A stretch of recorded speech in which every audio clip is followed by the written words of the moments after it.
In just a few short weeks, Anthology Together is bringing you the best of ed tech at the Walt Disney World Swan and Dolphin Resort in Orlando, Florida. Join the global education community to hear about what's next in the future of learning, get a first-hand look at the latest innovations, and discover new insights to help both your institution and students achieve their goals. The future of learning is here, and there's no better place to see it than at Anthology Together 2022. The event kicks off on July 11th, so register today at www.anthology.com/together. Unmuddle helps your community college to drive enrollments and revenue. Community colleges help with workforce development programs to compete on a national and global scale, offering those services to employers. It's time for a new era in higher education. Check out Unmuddle at unmuddle.com/colleges and claim your college for free.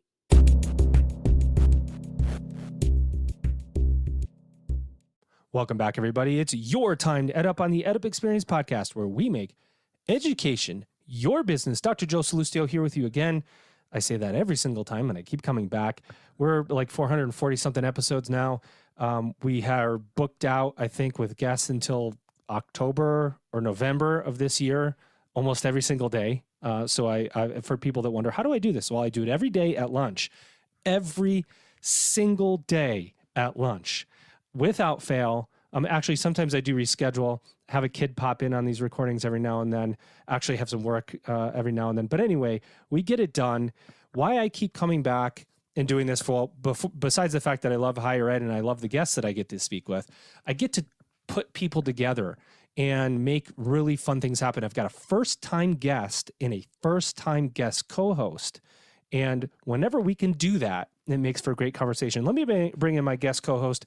Here he comes, ladies and gentlemen. He's going to get the drum roll. His name is Rob Bulow, and he is head of product at Vector Solutions Education. Rob, what is happening? Not much, Joe. I believe I might have been guest 70, early days of pandemic. It is a pleasure to be back in a new capacity today, and can't wait for this conversation. Yeah, that was pre-sound effects, I think, when we had you, Rob. Things have come a long way. Yeah, we've come a long way where it was far more boring to listen to this podcast, I feel like. But not because of you, guest number 70, but because of us. We're a little bit better these days than we were before. But Rob, you brought great insights to the table. Before I bring in our guest, I do want to ask you, what's exciting at Vector Solutions? What's going on with you and what's happening? Well, I mean, our mission is making colleges, universities, workforces, public sector organizations safer, smarter, and better.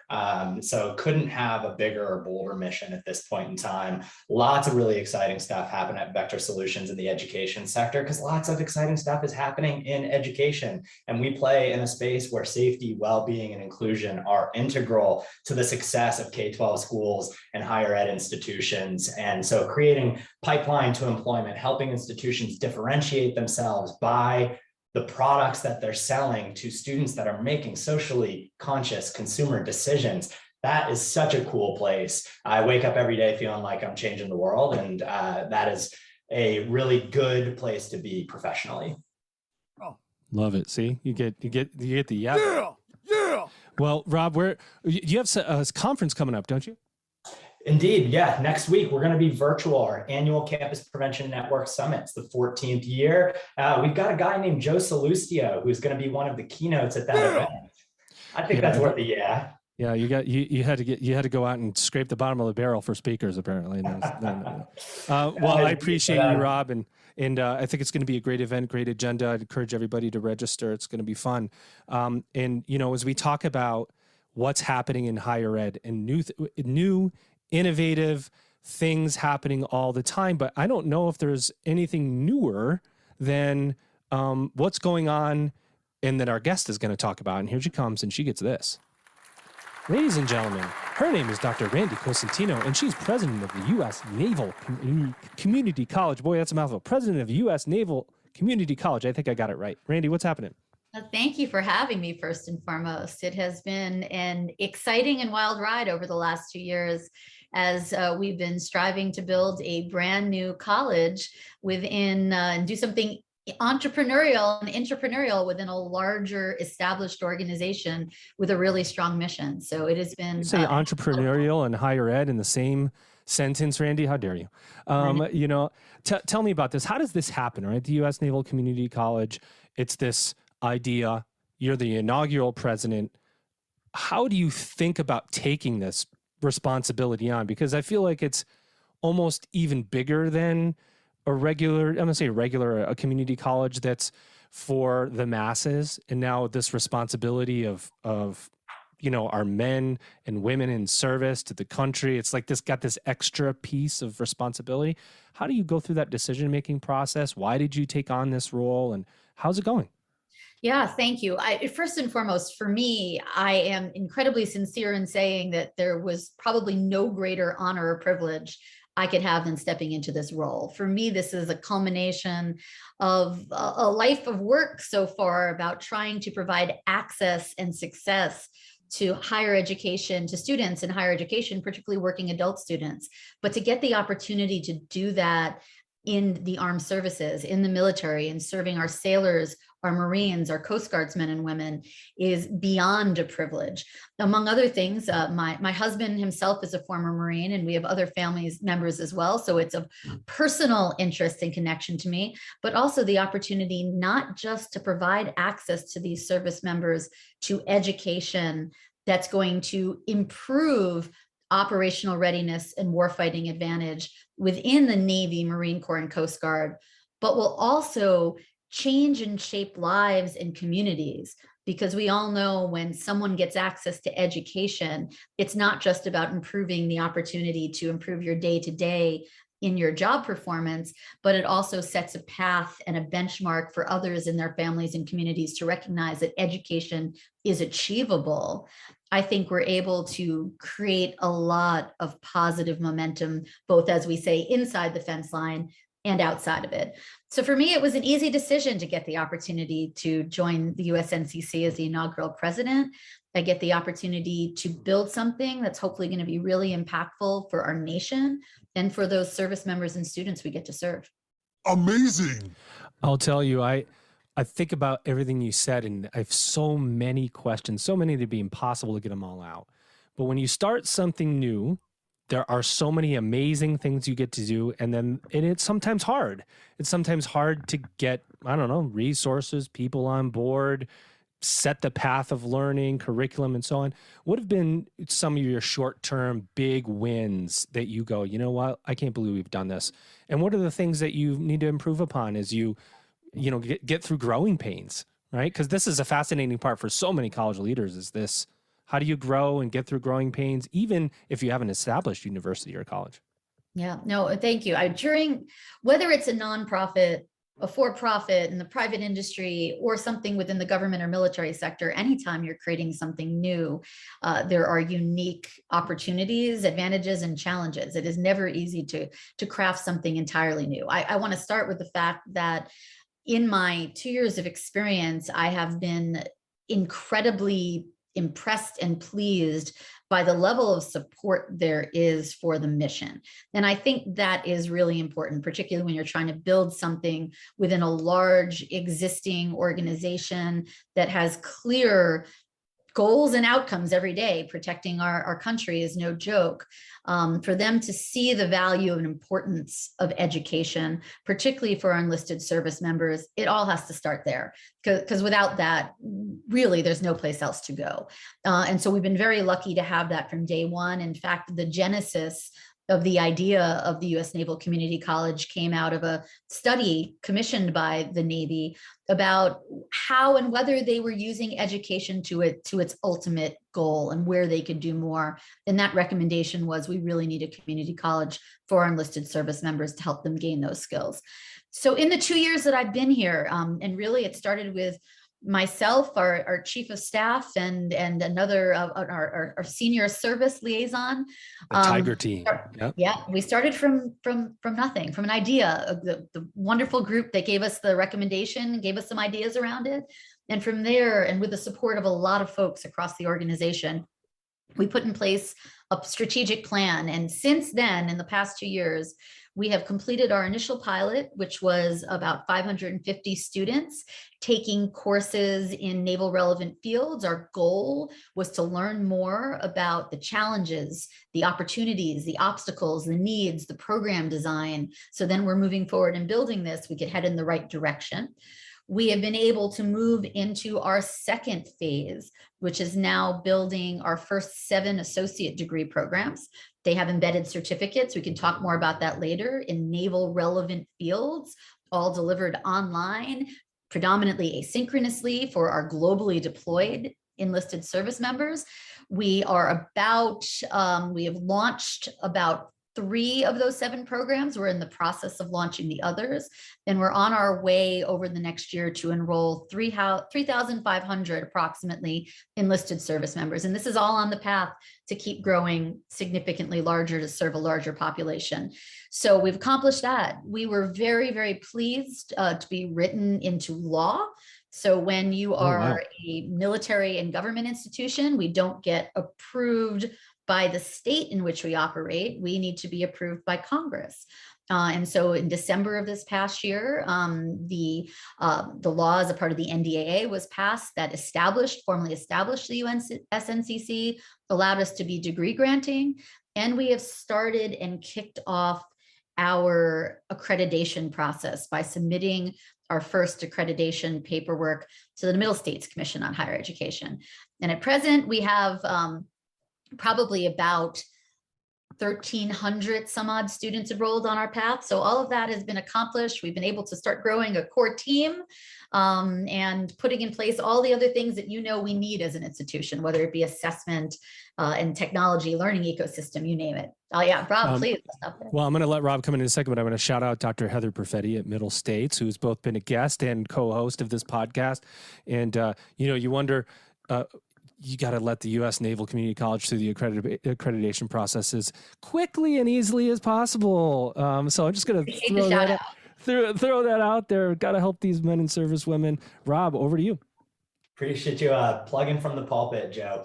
And also, Dr. Cosentino, I have so many questions for you specifically on the skills and competency-based education. You are uniquely positioned to be able to speak to that work with your background as the Chief Academic Officer at Guild Education. I'm going to save those for just a moment, though, and go back to that Genesis story, and appreciate you starting at the beginning, as all good stories do. How is your mission at the Naval Community College and your model different from the existing service academies? Thanks, Rob. I appreciate that. We're fairly unique amongst the service academies. I think the best analog I can give you is a community college of the Air Force. And they've been doing this some time with great success. And we've learned a lot from them, and we appreciate their support. In some ways, our model is similar. In some ways, our model is different. We are both going after serving our enlisted service members, obviously airmen on their case, and sailors, Marines, and Coast Guardsmen in ours. But we're taking a slightly different approach.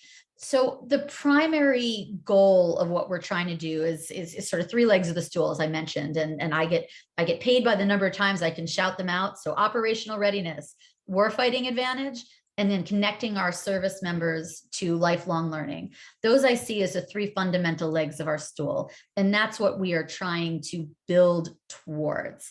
What's unique about our model, and there are a number of things, is that first and foremost, we're tri-service.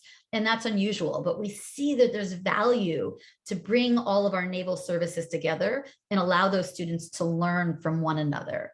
Secondarily, we are designed to operate in consortium. So we at the USNCC are not trying to do it all ourselves. We're not trying to reinvent the wheel. Our motto is that we want to deliver the components of the program that we feel we're best suited to deliver. And for us, that starts with a Naval Studies core, a Naval Studies core certificate, where we're developing in conjunction with our fellow sister institutions in our Naval University system and our faculty, a 5-course Naval Studies certificate that takes some of what had been some of your traditional gen eds, like your history and your philosophy and your poli-sci, but navalizes them and makes them more relevant to that learner. So we have naval ethics and leadership, modern naval history, civ mil organizations and policies, geopolitics, and the such. Is that being shaped by the institutions that you're working with in collaboration with you, or is that something that you're bringing to the table as a unique sort of set of gen ed requirements that are naval specific? Yeah, so these are ones that are really being generated from the USNCC. The way it works in consortium is that we're identifying and working with a target group of partner institutions that are exceptional in the program area and that concentration area that we're serving. So our goal is ultimately to have about 15 concentrations, technical and non-technical, run the gamut from your cybersecurity, your data analytics, aviation maintenance, to things more like military studies and organizational leadership, which are a little bit more general. We're seeking partner college and partner institutions that help us deliver that concentration, which will be embedded within our program as a certificate, as well as some of the additional gen ed that may be less navalized, your English, your math, your science, that are in there, and they're delivering those components of it. We deliver the Naval Studies certificate, but then we form consortium with those partners such that there's an understanding about the joint program degree we're offering, and that they're going to accept the credits for that we're offering, we're going to accept the credits that they're offering, and so forth. I should point out that in the short term, based on our consortium model and prior to our achieving accreditation, that partner institution will be the primary degree grantor. We'll offer that Naval Studies certificate, but through consortium, that partner institution is the degree grantor. As we achieve accreditation, we'll flip the script a little bit. We're still going to work in consortium, but who becomes the primary degree grantor changes, because once we have that accreditation, it allows us to be able to control our program outcomes, be able to ensure we're maximizing credit for training, because we know military training is a critical component of what our service members bring to the table, and that we can help ensure that we're also building a strong 4-year transfer pathway network. I could keep going, but let me stop there for a minute. By the way, navalizing, I don't know if the U.S. Navy has trademarked that or if that's your deal, Randy, but I don't know if you can trademark that. I think I may have come up with that one, but it worked. That sounds great. I'm like, oh, wow, navalizing it. That's pretty cool. In so much that you're saying when you talk about curriculum development, you talk about your consortium and the degree grantor, credit transfer for adult students in particular and for adult military students. I feel like prior learning assessment is really important here. You're, I would say, in the expert category of PLA, why that's important to an adult working learner. How does that play in? Because, when you try to explain PLA to somebody, it's the most confusing thing, prior learning assessment. What do you count? What don't you count? Sure, we could count these credits from this other accredited institution, but what about these credit stacking third-party providers, and what happens there, and how do they count? And when somebody asks about it, I say the easiest way to understand PLA is like a medic in the military who shouldn't have to take medical assisting again. You should be able to give them some credits toward that field work that would be harder than anybody who's in a medical office would do, right? The field work for the military, much harder, much more complicated. Anyway, I'm ranting and I'm raving here, but tell me about PLA and how that plays into your plans. Absolutely. It is critically important. In my experience, there are few organizations that are as thoughtful and clear about what they're trying to teach their service members at various stages of their ratings, of their MOSs, and throughout their leadership development than the military. The military has always been at the leading edge of documenting those KSAs, those competencies, and understanding what their service members need at each stage of the game. And as such, in a sense, it makes it a little easier because you have a good roadmap as to those skills and abilities, knowledge, skills, and abilities that those service members should be achieving at each stage of the game.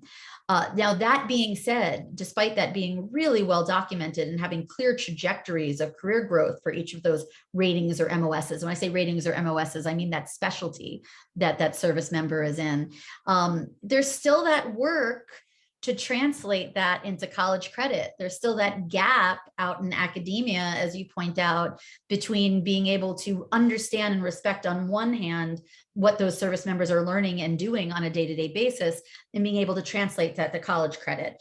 And it can be time and cost intensive. So already the Navy and Marine Corps, among others, do work with American Council on Education, with ACE, to make sure that a great deal of their training is actually externally reviewed, so that there are recommendations for college credit.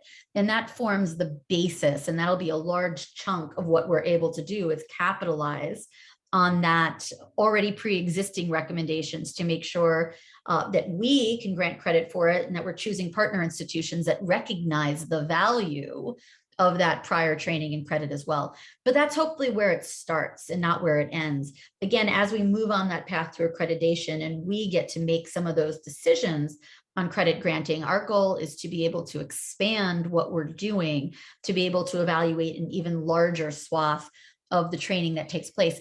It's still going to be difficult. It doesn't mean that every single training in our course over here on some topic that isn't connected to really a field of study or something in the program is always going to get college credit. It needs to be appropriate college credit and applicable college credit, but it's a core part of what we do.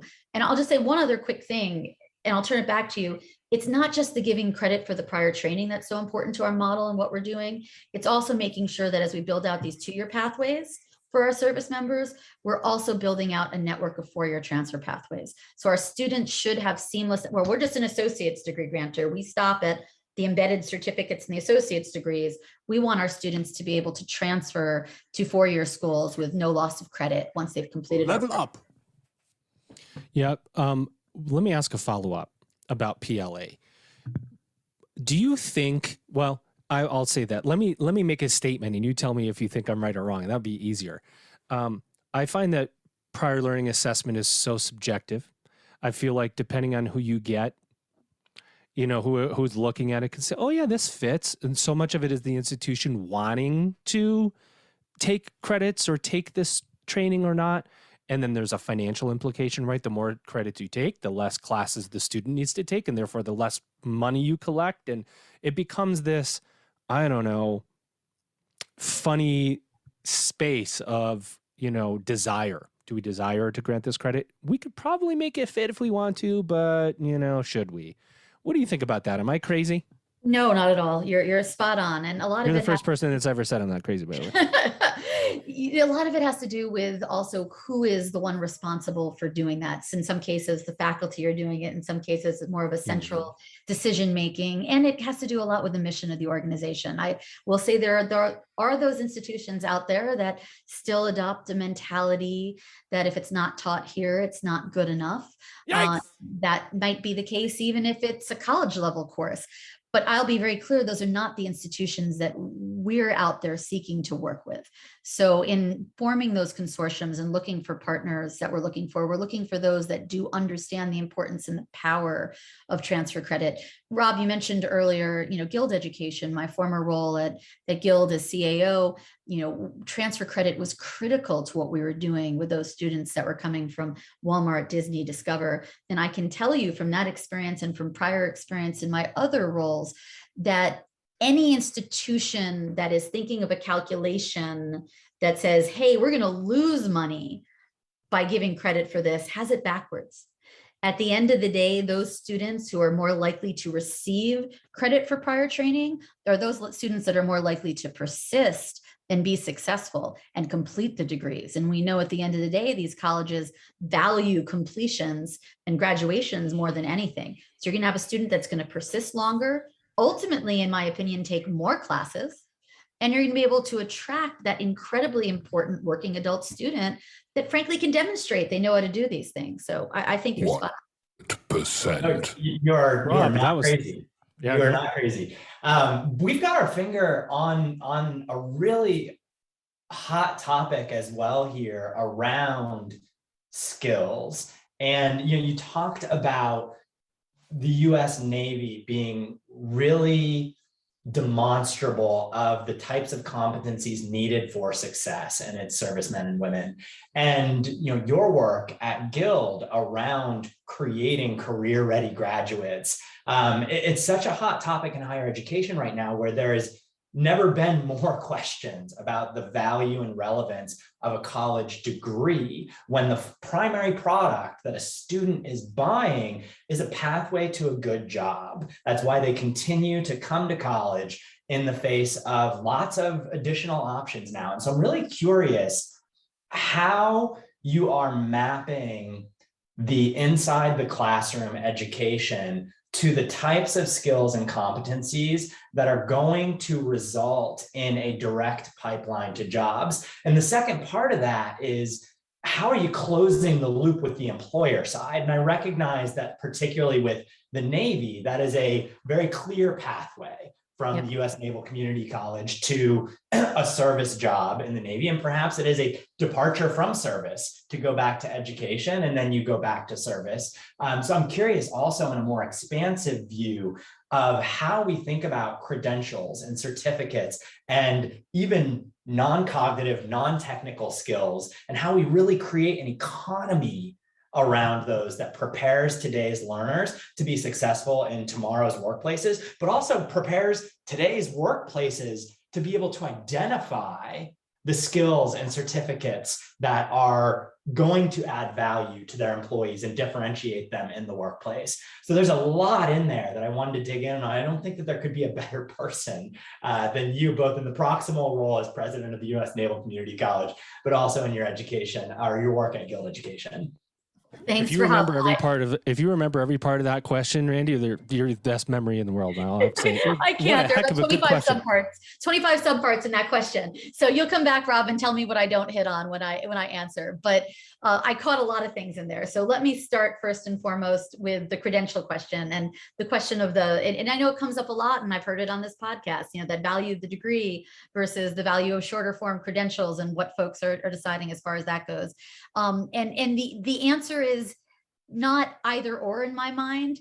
It's yes and. At the end of the day, I think there's wild value to shorter form credentials and certifications, particularly when there's industry normed expectations. And I think there's value to shorter form programs as well as the connection to lifelong learning. And to be honest, we at the USNCC are trying to accomplish all of that at once, which is a little bit of a major undertaking. I will let you know how successful we are. But at the end of the day, each of our associate degree programs have embedded within them 2 certificates.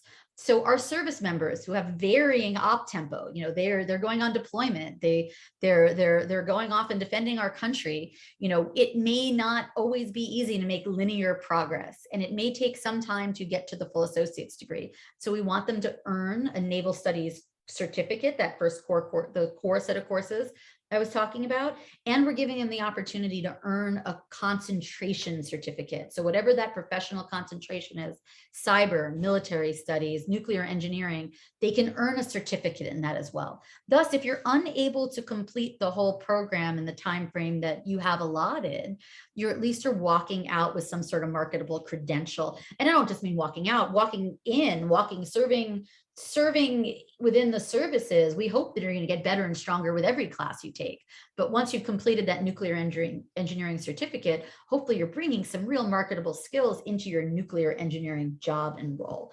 And so we're embedding that. In addition, where there are industry norm certifications, we're doing our best to align to those as well. I mean, cyber is the best example.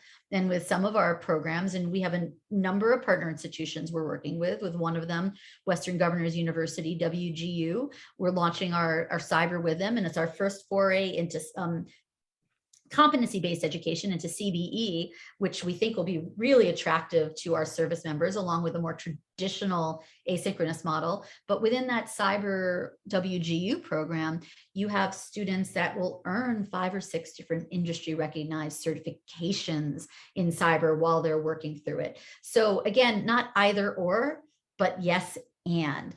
And that's probably part 1 of your question. I'll try to hit another part, and then you hit me on anything else that I might have missed.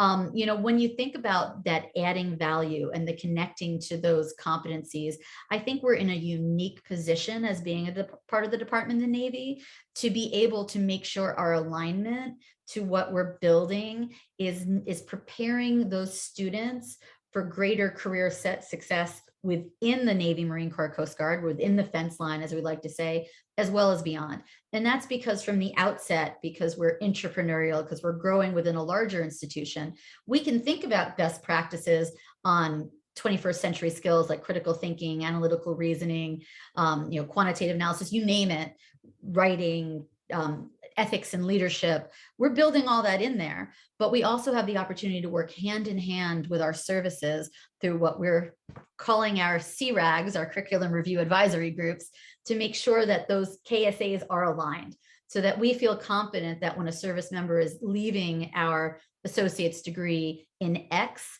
that they've met those competencies that are going to help them be prepared for high value career fields within the services. Interestingly, those are often some of the same ones that are valuable outside. But at the end of the day, it's important we develop those skills within there. Stop there. Unmuddle's mission is to provide learners, particularly working learners, with multiple pathways to learning and development, with clear signaling as to the time, cost, and uncertainty of each. Unmuddle is powered by community colleges, particularly innovative community colleges, to provide a skills-to-job marketplace. Come join the nation's top community college network today. To get started, go to unmuddle.com/colleges. That's UNMUDL.com/colleges. Right. And you got 23 of the 25. So Fire. And the last piece that you were talking about, I think, is a particularly interesting one around non-technical skills. I think it's a lot easier to quantify, measure, report on technical skills. But when you talk about things like creative analysis, critical thinking, ethical decision-making, how can we, because I feel like outside of the context of US Naval Community College, particularly when you think about a 4-year residential experience of higher education, so much learning is taking place outside the classroom that has real world 21st century skill value to employers, to community, to social impact on society.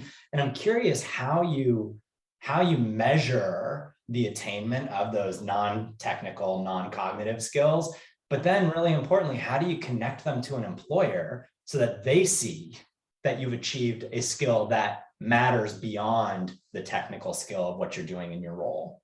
Yeah. And let me just add to that real fast, Randy, because what we're talking about, we don't say it's the soft skills, and nobody calls them that anymore. I'd really be curious to know what the Naval Community College is calling those non-cognitive, non-technical skills that are so valuable to employers right now. I've heard human skills, success skills. Yes. What is your take? Go to a U.S. naval serviceman or woman and say you have soft skills. And I feel like they'd be like, what are you talking about? We call them 21st century skills, but whatever you call them, we all know they're important, but you're absolutely right. They're the hardest thing to measure. They're the hardest thing. It's not that you can't demonstrate the learnings happening, with a good assessment program, with solid rubrics and the ability to really measure whether students are demonstrating those skills, you can measure it. But then how does that translate into your performance day to day in your job or your role, whatever that may be? It's a heck of a lot harder to demonstrate. I think it's one of those things that we all know, in our hearts and in our souls are adding value. What I'll say, it helps be working in an environment that understands the importance of those skills. And at the end of the day, our philosophy relates to a lot of changes that are happening society-wise and industry-wise, as well as within the fence line. And that has to do with small group leadership.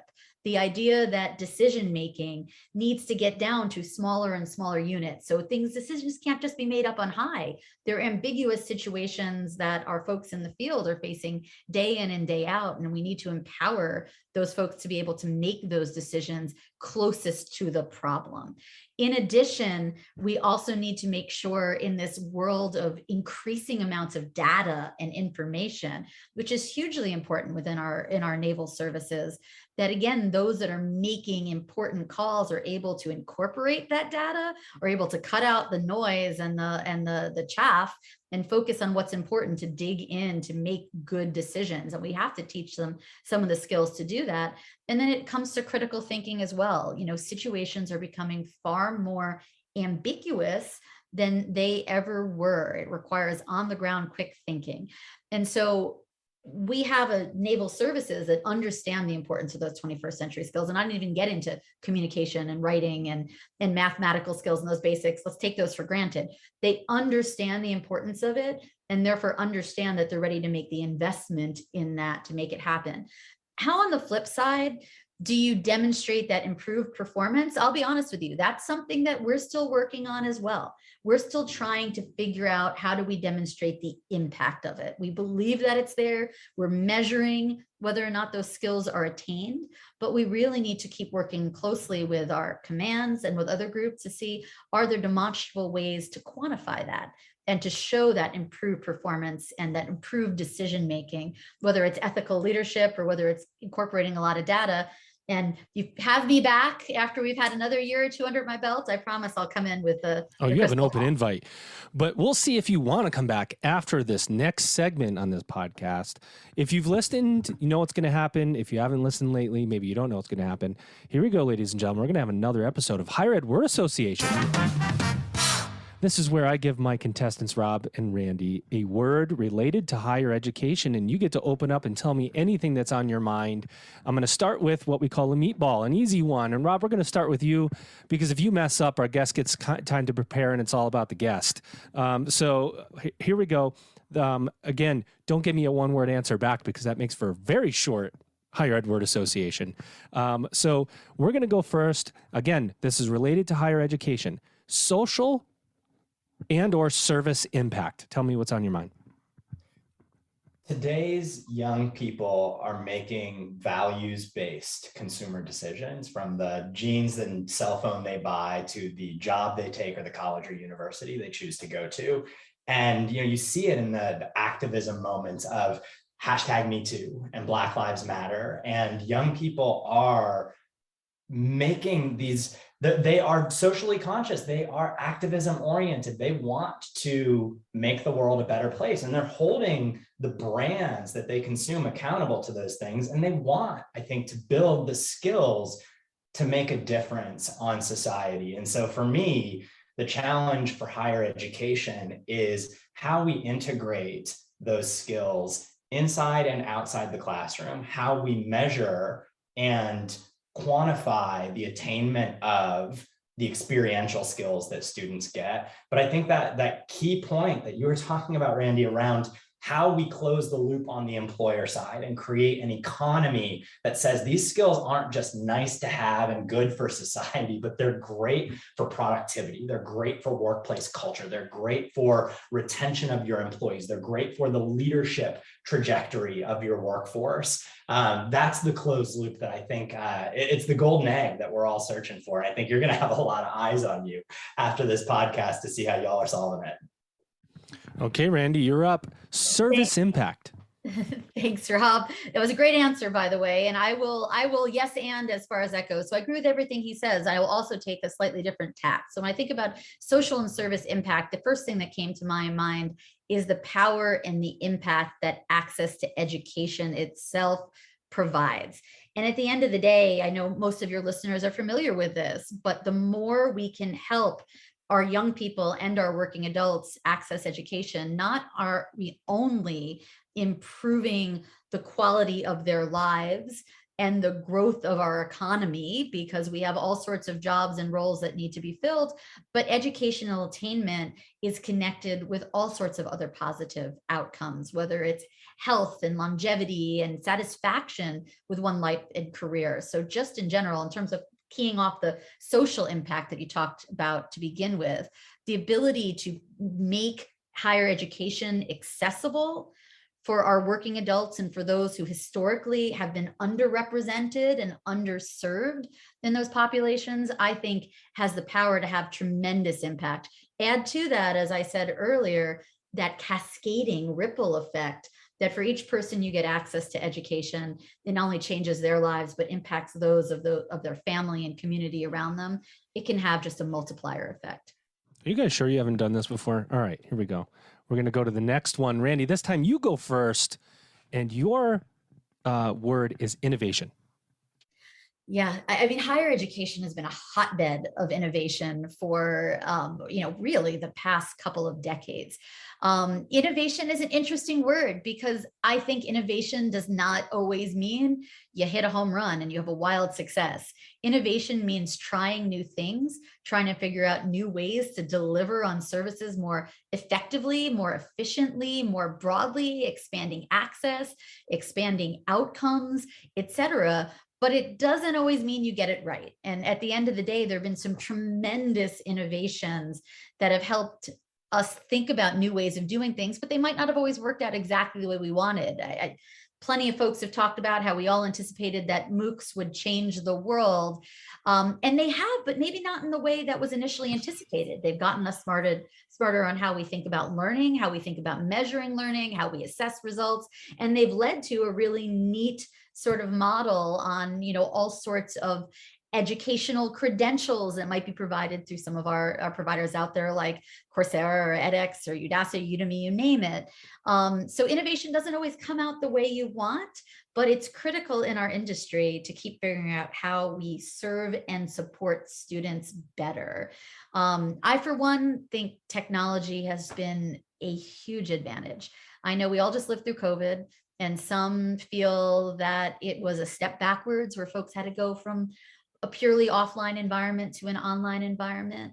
But online and technology, and I've spent my whole career in ed tech and using technology to provide access to education, has just provided such greater room for innovation and room to expand who we're serving and how we're serving them. And so I'm excited to see it continue. Okay. That's a tough act to follow, Rob. Innovation. Oh man, but it's such a great one to piggyback on, because I feel like so many people in the context of COVID have said, we need to just get through this and just get back to the way things were. But the way things were was a decade of declining enrollment, rising costs, questions of value and relevance, increased competition, changing demographics. It was not the higher education that could be or should be in the future. And so I think that innovation is looking in the opposite direction, not going back to a higher education of the past, but really reimagining and recreating what we could be. And I feel like, as someone who works as a leader in a technology organization, I completely agree that technology is a critical lever. And I think that we got a lot of change through with COVID and normalizing a more tech heavy part of the delivery of academic training. And, we learned students didn't love it. We didn't get it right with the way that we were providing online education inside the classroom. And so we started to see standards developed and increased bars of accountability for how to deliver really quality asynchronous education or complete online programs. And so my interest around innovation is, how do we also raise the bar around the quality of the student experience online, particularly when you're thinking about community colleges and non-residential institutions, which are some of the best pathways to access and equity in higher education. But how do we not lose the richness that happens in the outside the classroom experience of a residential 4-year college degree? And how does that plug into a technology environment? How do you foster those skills, those connections with people online? I think that's the nut that we have to crack to really, really change the game in higher education. Okay, last one, and we're all dealing with this. And, as you guys may or may not know, at Lindenwood University, I'm standing up Lindenwood Global, which will be our formal entrance into the global market with online programs that we're developing for all the things that you guys said. And I'm dealing with something, and Randi's dealing with it from scratch. And Rob, you're dealing with it because you are bringing technology and awareness of social impact and into colleges. And that's change management, Randi. Yeah, look, change management is a part of literally everything you do, from the smallest to the biggest part and components of any program. And I was recently having a conversation about with a group, in fact, just yesterday, that had talked about a new system that they had rolled out within their institution, and how they believe they picked the right system, and they believed that that it was going to meet their needs, but it wasn't yet hitting the mark. This happened to be a new system for the registrar's office. And we tried to dig under that a little bit and understand what was going on. And at the end of the day, it came down to those two big words, change management. They're like, yep, we think we've configured the system okay. We think we chose the right system and it meets the mark. But how do we then go through that really deliberate and really thoughtful process of making sure to provide the training, the guidance, collect the input, do the tweaking, do the change management that you need to do to really make that, let me tie it back to your last word, maybe I get bonus points, the innovation that you've rolled out. So innovation without change management gets you nowhere, because we're all just running as fast as we can to keep up with the day-to-day that we need to do. When you want to make a change and you want it to be impactful, you got to stop.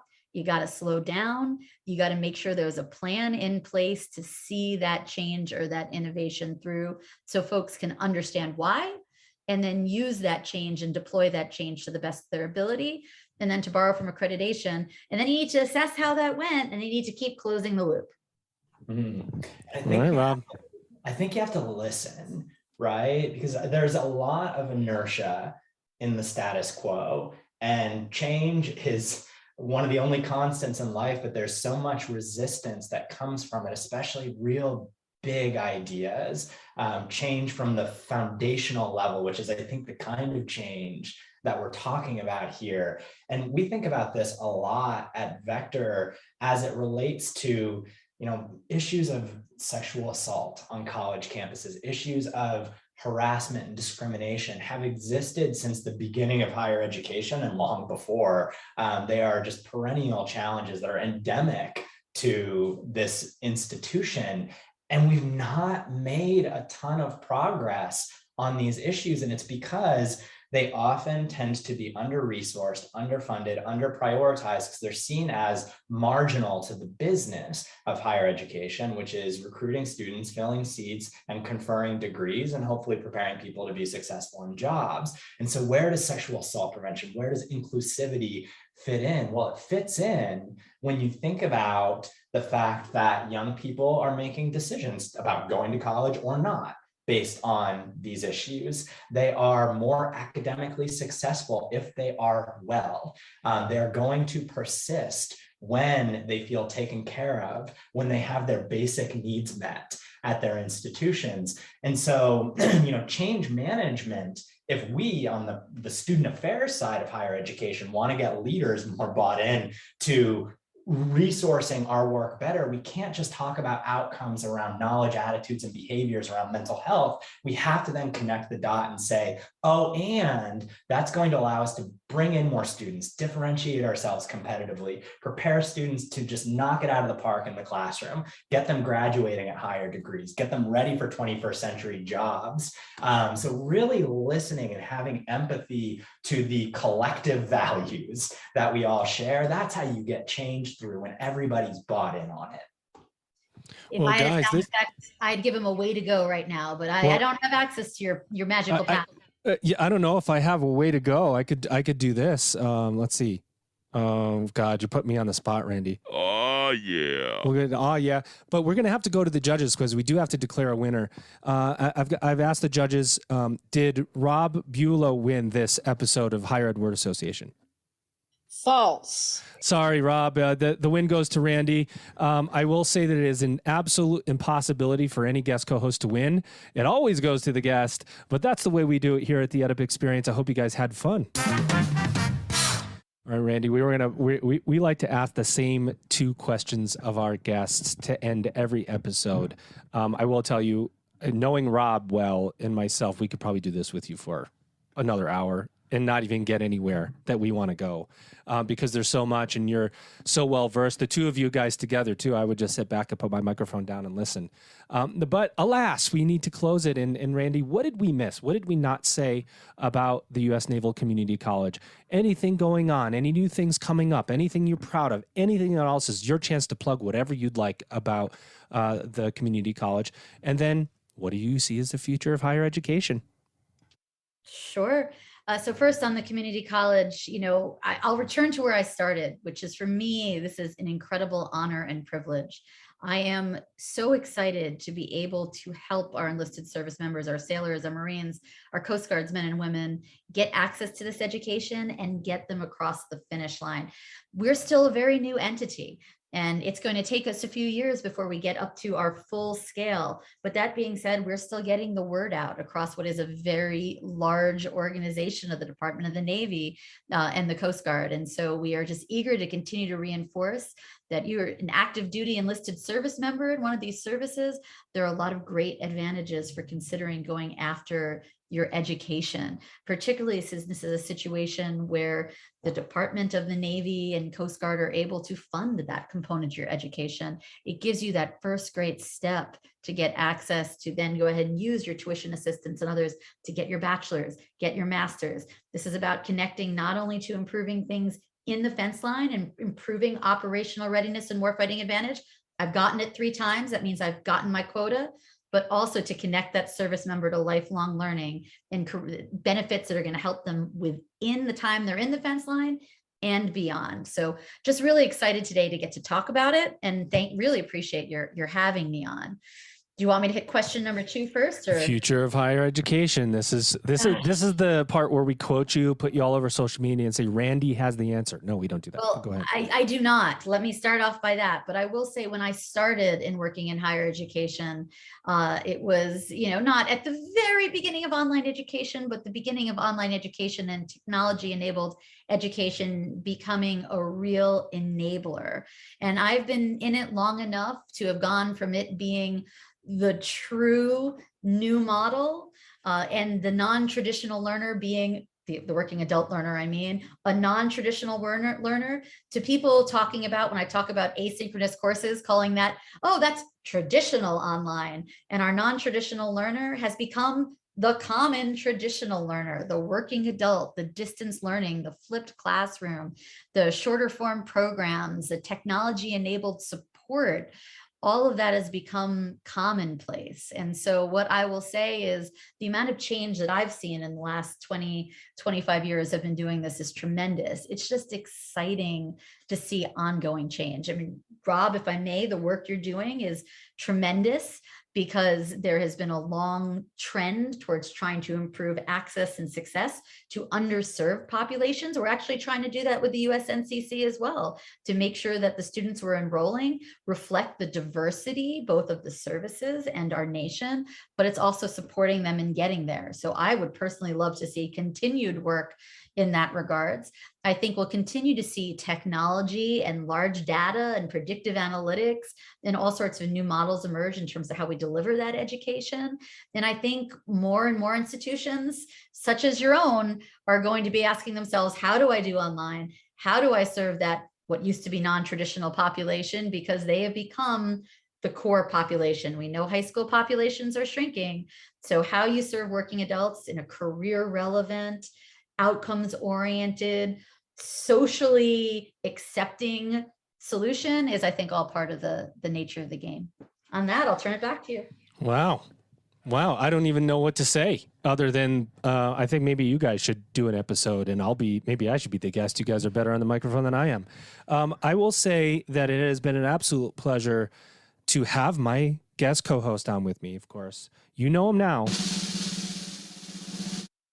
Rob Ulone, he's head of product at Vector Solutions Education. Rob, thank you for now. You've checked off a box. You've been the guest. You've been the guest co-host. You're just running the cycle. I mean, it's on my resume already. So you're making me laugh. And of course, our esteemed guest today doing really important, incredible work. She gets another applause. Dr. Randi Cosentino. She's president of the U.S. Naval Community College. Randi, how was your EdUp experience today? Oh, fantastic. I'm a convert. Oh, all right. Well, we will look forward to having you back. Once you get through that accreditation process and you're granting those degrees, we'd really love to hear how that process goes and what amount of work your team, because you have to be surrounded by an incredible team to get through that amount of work. Accreditation is not easy. Yeah, it's not easy to get through. And we appreciate you, Randi, coming on. And I encourage everybody to follow Randi, follow Rob. And ladies and gentlemen, you've just EdUp'd. Unmuddle helps your community college to drive enrollments and revenue. Community colleges help with workforce development programs to compete on a national and global scale, offering those services to employers. It's time for a new era in higher education. Check out Unmuddle at unmuddle.com/colleges and claim your college for free. Anthology is leading the next wave of EdTech innovation and unlocking student success on an entirely new scale. Ready to take a closer look at what's next in the future of learning? Join fellow faculty and higher ed experts for Anthology Together, one of the world's largest education events, taking place next month at the Walt Disney World Swan and Dolphin Resort in Orlando, Florida. Anthology Together features some of the most innovative professionals from the global education community sharing insights and best practices for institutional and learner success, both inside and outside of the classroom. Register today and attend tailored sessions on topics like creating more dynamic courses for your learners and strategic decision-making across recruitment, admissions, and enrollment. The time is now. Visit www.anthology.com/together and reserve your spot before the event kicks off on July 11th.